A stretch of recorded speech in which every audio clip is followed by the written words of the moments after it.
This is Backtalk by Successful Black Parenting Magazine, the most listened to podcast for parents by parents.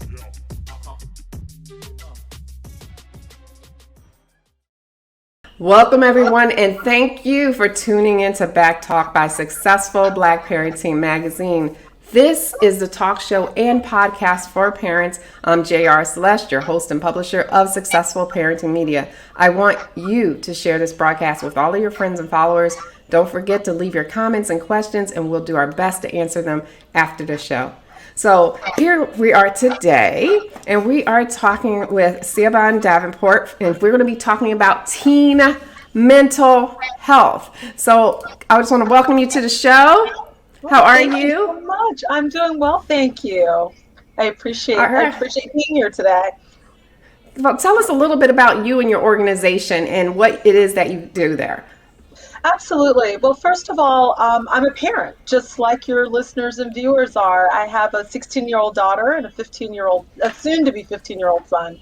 But I'm also the president and CEO of Crittenton Services of Greater Washington, which is based in the Washington District of Columbia region. And what we do is that we serve and support, mentor over 400 teen girls from the 6th through 12th grade. So our program leaders work in small groups that meet weekly of 15 to 18 girls, and they are well trained in social emotional learning practices, positive youth development, and trauma-informed care. So a girl could potentially have a continuum of relationship with us of 7 years from 6th through 12th grade. Okay, all right. So that's absolutely wonderful that you offer all of that help. Now, you wrote an article for us that will be out and live and launching on Thursday, guys. So look out for it. It's really good about teen mental health. So specifically today, I want to talk about girls because I noticed that with the girls, especially during the pandemic, not being able to be with friends, they really suffered a lot. I mean, we can touch on boys too, but I really want to talk about the girls because it seems to be a problem. We've been talking about this past week in the office about the suicide rates going up and all of that. So can you just touch on what you've seen that's different with this pandemic and teen mental health, especially with our Black children? Oh, absolutely. And yes, you're right. The CDC has reported that there's a 50% increase in attempted suicide rates with teen girls. And so we are seeing that across the board. I would say that if you've heard of the caregiving economy, I don't want to forget about our teen girls who have been instrumental in taking care of younger siblings, neighbors, cousins, etc., as their Black parents are considered essential workers and have to go to work. We have a 6th grader who was helping with younger siblings. She had an aunt and uncle dropping off children. She had an infant. As she was trying to log into her own classes, she was helping the younger ones log into theirs. So this is very real for what our girls are suffering. Because we serve over 400 girls, what we do is that we did an assessment, and we wanted to know, how are you? What is going on in your lives? And the majority of our girls have reported increased rates of anxiety, depression, lack of concentration, disengagement from school. We've heard of the learning gap, but now we have the pandemic learning loss, and our girls are experiencing that. We've collected report cards, and we're just stunned to see that most of the girls we serve are actually reading at 1 grade level below, but we actually have 2 8th graders who are reading at the 1st grade level. So our girls have been negatively impacted by the pandemic, and just their worry and concern over their health, their family's health, and the financial status of their families as well. Well, there's also another component that you make me think about when you said that, because you have students who are now failing school because they could not adapt to this new virtual learning environment, and the schools really didn't know what they were doing with that. They were thrown into it, so there was no blame on their part either. They were doing the best they could. But we have children who are failing, or feeling as if they're failing, or that they didn't learn anything over that past year, which contributes to their mental health, or the decline of their mental health. Absolutely. And our girls are telling us telling us this all the time. Just what you stated, they feel they haven't really learned. We have a straight A student who shared in math this year because she said, I really needed to be in the classroom. I needed to be able to ask my questions and have that exchange, not just with my teacher, but with my fellow students. And she says, I don't feel like I really learned that much this year. So we're certainly seeing that across the board. And what I would like to say is that we are looking at addressing it. Schools are looking at addressing it by offering summer programs. And so we collect report cards, and we're just astounded by what we found. We knew that there was going to be a pandemic learning loss. We just didn't understand how deeply that loss is. So we have a summer program that focuses on literacy. We've engaged with an expert in helping particularly Black girls, because there are not a lot of books that they relate to, and that's why our children aren't reading. They don't see themselves in the pages of these books. So she is an expert with helping Black girls increase their literacy rate, and so we will be working with them. But because it's a camp, we make it fun. So we have all kinds of activities for them, field trips, art, meditation, yoga, all kinds of things to help our young ladies deal with the stress that they're under in a very constructive way, while helping them address that pandemic learning loss as well. And I do think that schools are offering it too, but this is a long-term commitment from our organization, and I certainly think that we should all be looking at this as a long-term support system that we need in place for our young students. Absolutely. Now, you touched on the caregiving situation with our Black girls. Now, the African American community was hit pretty hard by the pandemic and coronavirus itself. A lot of children lost their parents or someone close to them, grandparent, aunt, uncle. They had to deal with death for the first time ever. Can you touch on that and how it affects our children, if there's any programs out there to help them to cope with these situations? Absolutely, and you're absolutely right. The pandemic has devastated our community, and we have girls in our program. One of our middle school girls actually lost her mother during the pandemic. We have another student who was actually caregiving for her grandfather and lost him during the pandemic. So we certainly see it on our end, but of course, statistics play it out that this is a nationwide, unfortunate aspect of the pandemic for the Black community. So when you ask what is available in the communities, well, what we are trying to do is link our families to mental health supports. And of course, what we're finding is that it's difficult to do. But in partnership with the Washington, D.C. Department of Health, we have been able to link our families to mental health services. And I do think what we're going to have to do as a nation is, first of all, declare that we're in a mental health emergency crisis at this point in time. And we're going to have to put our money behind that commitment and really look at hiring additional mental health care providers who look like the communities in which they will be serving, who have shared lived experiences, and who are culturally competent. That's the number one reason our teen girls tell us that they don't want to have mental health services, is because the person just doesn't understand their lived experience and they're having a difficult time connecting with them. They want the mental health help, even in families that still view it as a stigma. Our girls are saying the opposite. We held a summit that was teen-led with our young ladies talking about mental health. And the number one thing they said is, we need it. But even in the face of families that think it's not something that they want their children to be involved in, but the girls themselves are saying, we recognize the stress we're under, we recognize the toll that the pandemic is taking on our mental health, and we really need those supports. How do we convince the parents that? Because as a teacher, I saw a student reach out for mental health assistance, and the parent said, no, we will handle it, and we will handle it in church, which is great. But, sometimes they need more, and the student didn't get the help they needed.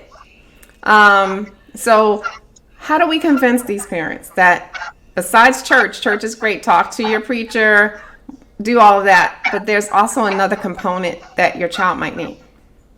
Absolutely. And so what I find is with our program leaders who develop a close relationship with our teen girls and subsequently with their families, they become a trusted source of factual information. So they do share with our families the importance of mental health and try to break down those stigmas around mental health, that it's if your child had a broken arm, for example, you would take them to see a doctor. You want them to get medical treatment. This is the same thing. And so I know that in society that we're really focused on, I commend actress Taraji P. Henson for the work that she's doing around breaking down those stigmas around mental health, but we need more people and more people within the community that families actually trust and come in contact with to really share with families that this is just a part of the emotional well-being of your child, and not only will it impact your child, but you're going to see a big difference in your child. It's going to impact you and your family. You can come together if you're addressing the needs of your child.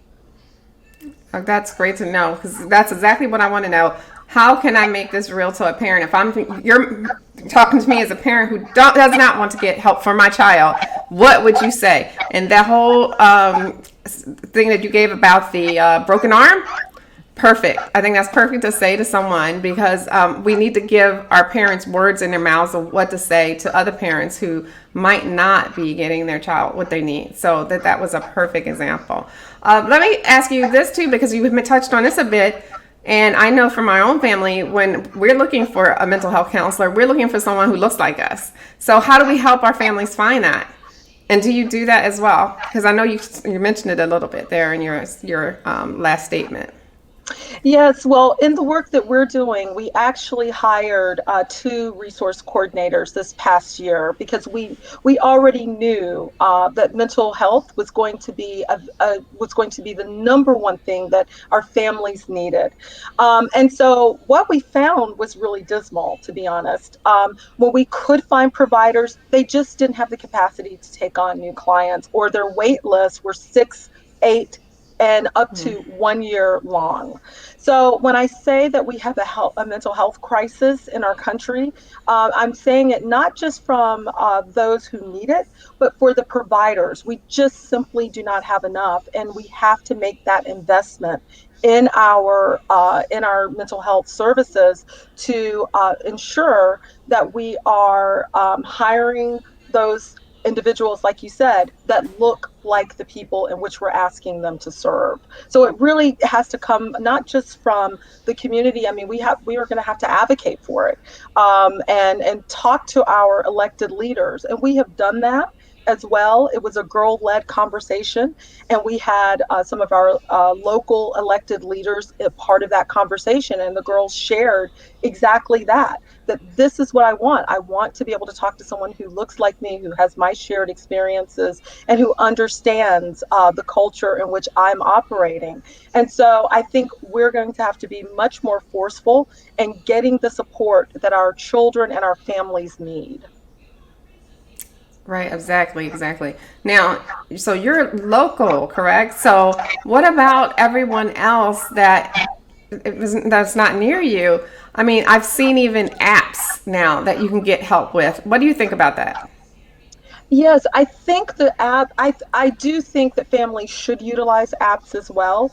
If you cannot find a provider, if the wait list is too long and you do need to talk to someone right away, I think the apps are an excellent alternative. And now that we're in this whole virtual world, telehealth has actually become an industry. So maybe perhaps you're not finding someone local, but via telehealth, you're finding a provider who may not live in your immediate community, but yet can fit your needs. So I think, there are some positives coming out of moving everything into a virtual world. Yes, and I think the teens, that's perfect for teens because they're already, conditioned to using apps in their phone. So if, as a parent, if you get that set up for them, I think that's a nice out. And here's the other thing about mental health that I noticed has changed over the last decade or so that, with manifestations and all that, people want to be positive, and no one wants to hear your negativity. And you may be crying out for help, but no one wants to touch you because now you're like this negative pariah. No one wants to hear your negative thoughts, and they don't realize that you're going through something because you're down and depressed. So, there's something to be said about listening too, as a friend or as a parent.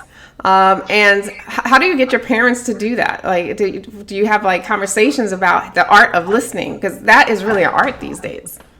Oh, absolutely. I'm really happy that you brought that up because it is. Active listening is an art. And what we tell our parents is, and what I practice, and I can even attest to it in my own family, that having two teenagers, one is an extrovert. My daughter's true extrovert. My son is a true introvert. So I let them lead the conversation when they're ready for it. And I find myself, it's very interesting. I find myself having conversations with them for like 30 minutes where I literally have just said, okay. Oh, I think this is really great. I don't comment. I don't, make a face that, oh, I can't believe you're sharing any of this with me, just trying to stay neutral, but being an active listener. So yes, this is something that we share with our parents that's extremely important, to let your child talk. You will learn more by letting them talk than by questioning and trying to get through a list in your own mind. I think you're right. When people are talking, we're so busy trying to figure out what our answer is going to be, we miss their point entirely. So yes, becoming an active listener, I think, will make you an extremely successful parent with your children. And like I said, I let them say whatever it is on their minds, and they know that they can talk to me about most things. They're teens, so I know I'm not hearing everything, but I do hear a lot, and I get to listen to who their friends are, what their friends like. And making certain that their friend circle is pretty consistent, because one thing that parents can look out for if your child is experiencing depression, anxiety, etc. Look out for the friend circle. Have they suddenly changed friends? And are they engaging in risky behaviors? Parents have to remain vigilant. So in these conversations, I'm listening for, okay, I've heard this name. Okay, I've heard this name before. This is good. And listening out for those friend circles and what their friends are interested in and what their friends are doing as well. That's just as key to finding out what's going on with your children. That was going to be my next question. What should parents look for when they are suspicious, I should say, of their child having mental health issues? And that's one, is to watch the friend circle and also to engage them in active listening. Do you have any other tips like that? Oh, certainly. I would say look to see if your child's behavior has changed. Is there an activity or something that they were really engaged with that they enjoy? Now they're not doing it. Are they sleeping more? Are they spending more time alone?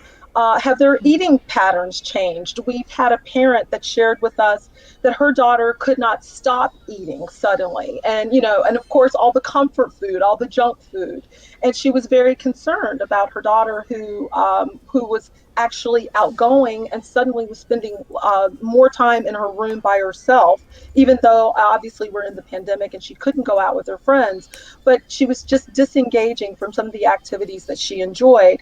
And then our program leader shared with the parent what she was seeing, that her daughter, who was very engaged with the programs, was suddenly sporadically in attendance or having to have much more frequent reminders on when her meetings were taking place. So our parent and program leader were able to, since they were such an important part of her child's ecosystem, they were able to understand that her child really was experiencing depression and came up with a support system to help her daughter re-engage with us and re-engage with her family. So I would say that parents really have to remain vigilant. The other tip that I would give parents is that now, your teens were already in a virtual world, your children were already in a virtual world. Now we all are. So we have to remain vigilant because cyberbullying is very real, and it actually increased during the pandemic. We've had Many of our girls talk about, I don't want to turn my camera on because people will take a picture and then they'll share it. Like if I'm, if the camera freezes and I'm making a face, and to a child, a preteen, teenager, that is the worst thing that could potentially ever happen. So, so parents really have to remain vigilant and watch what your children are doing and what apps that they're using, etc., and who they're engaging with online is extremely important. And then I would also share, if your child is suddenly very anxious, feels overwhelmed, very stressed out, those are also signs that you should look for in your child, and addressing those, and perhaps even getting the mental health supports that your child needs. Those are great tips. Now, as a parent, let me ask you, how did you get through the pandemic? Because with your child, because one of the things they are complaining the most about is that they're not able to be with their friends. So, how did you manage that? It's really difficult for all parents, but I think for us personally, we actually formed a safe pod with one of our neighbors. We're really fortunate that our children were already friends, so you don't want to force anything. So it became a natural pod that our children could go to each other's homes and have some sort of social outlet that way. In our household, we were very strict about playing video games, but that's really how your child talks to their friends. So we had to loosen up those guidelines and let them have that time to be able to engage with their friends as well. I would say another thing that we did is that we started taking walks as a family. Just like other working parents, we were in the car all the time, and we pull in the driveway, pull out of the driveway. And life was extremely busy. So during the pandemic, we started getting out and walking, and we could visit with neighbors from a very safe distance. Just being out in nature 10 minutes a day, it can really lift your mood. And so we made sure to get our teens out, because when you're going down into your basement and it's dark and they're just playing video games, I'm like, oh my goodness, what's going on? So just getting them out of the house 10, 15 minutes a day into sunshine, out in nature, away from social media, so we could actually just kind of enjoy each other's company, was really key in helping our family get through the pandemic. But I will share that my daughter did disengage from school. I noticed it because her homework load suddenly got extremely light. And pre-pandemic, she would have a couple hours of homework every night. And then all of a sudden it was like, oh, mom, I'm finished. Okay, you were in your room for 20 minutes. What's going on here?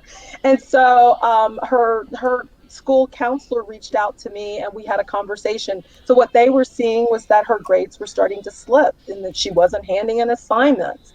And so we put together a circle of support around my daughter, and we stayed in constant contact with the school and with us, sharing, okay, I'm seeing her re-engaging, I'm seeing her, she's showing me her homework now. So I think it's really important to watch those patterns as well. Here I am working with over 400 teen girls who are experiencing a lot of challenges during the pandemic, and I had it right in my own home. So it's important to pay attention to your children and really know, what their patterns are as well. Right. Pay attention, parents. Now, we're winding down now. So, what is the one most important thing you would like parents to know about this topic? The one most important thing that parents should know about mental well-being is that um, it's just a part of your child's social emotional well-being. We want to make sure that our children are physically fit. We want to make sure that our children are emotionally healthy. And so this is just one part of raising your children and making them a productive adult in society. That it's not an embarrassment. It's not a condemnation on your parenting style. I shared that I work with girls every day who are having challenges, and then I had it in my own home as well. So it's not a rebuke or a condemnation on parenting styles and whether or not you're doing what you should or should not be doing. So just make certain that we want our children to grow up to be healthy, productive adults in society, and their mental well-being is just one important piece of that development and growth. Absolutely. Well, I want to thank you for coming on the show today. I really appreciate it, and I love this conversation. It's much needed. Maybe we can have you back again to even go further in depth about this whole topic. Oh, thank you so much for having me anytime. I love talking about our teens and their well-being. All right. And I want to thank all of you for participating and listening to Backtalk by Successful Black Parenting, the talk show and podcast for parents. Share this broadcast with anyone who needs to hear it, and let's get the word out. Until next time, I wish you all the best and much success. Take care. Thanks for tuning in to Backtalk by Successful Black Parenting Magazine. We'll see you soon.